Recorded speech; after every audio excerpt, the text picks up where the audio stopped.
Bonjour à tous. Entre votre formation de début d'année et vos épreuves en fin de saison, il peut se passer du temps.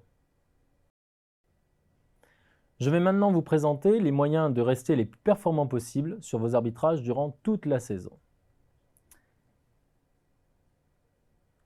Nous allons voir que différentes ressources s'utilisent à des moments particuliers. Pour commencer, c'est l'utilisable tout au long de l'année. Le site de l'arbitrage, à l'onglet Arbitrage régional, dans lequel se trouve la section Espace arbitre assesseur régional. Vous pourrez y trouver toute la papeterie nécessaire à l'arbitrage, ainsi que les supports de formation et la réglementation sportive. Un second moyen de suivre l'actualité de l'arbitrage de la FF3, c'est la newsletter, à laquelle vous serez automatiquement inscrit. Tous les 2 mois, elle contiendra des articles d'actualité sur l'arbitrage, des conseils pour accomplir votre mission de terrain. Elle se conclut par un QCM qui vous permettra de découvrir les subtilités de vos fonctions arbitrales. Quelques jours avant la course, d'autres supports prennent leur utilité.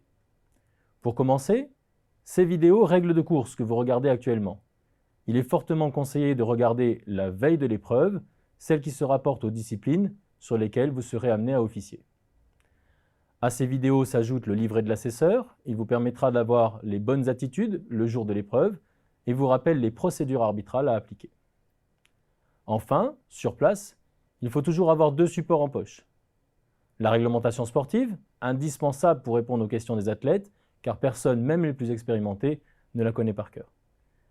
Elle ne sera plus imprimée cette année, mais vous pourrez la retrouver sur votre smartphone via l'appli FF3. Le livret de compétences, fiche repère, qui vous sera distribué lors des sessions présentielles de formation. Durant l'épreuve, vous pourrez utiliser la seconde partie, qui est un rappel succinct des règles indispensables à avoir en tête.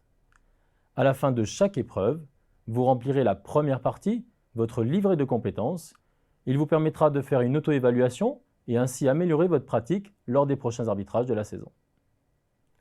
Enfin, profitez également de l'expérience de vos collègues présents dans les équipes arbitres sur les épreuves et n'oubliez pas que l'arbitre principal doit toujours être consulté en cas de doute.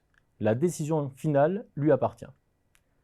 Comme vous avez pu le voir, il existe de nombreux moyens de se remémorer les bases de notre fonction d'arbitre et chaque support a son intérêt à différentes situations.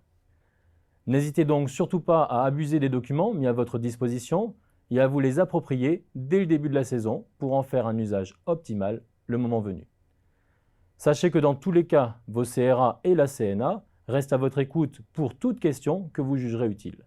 Merci à tous de votre attention et une excellente saison 2020.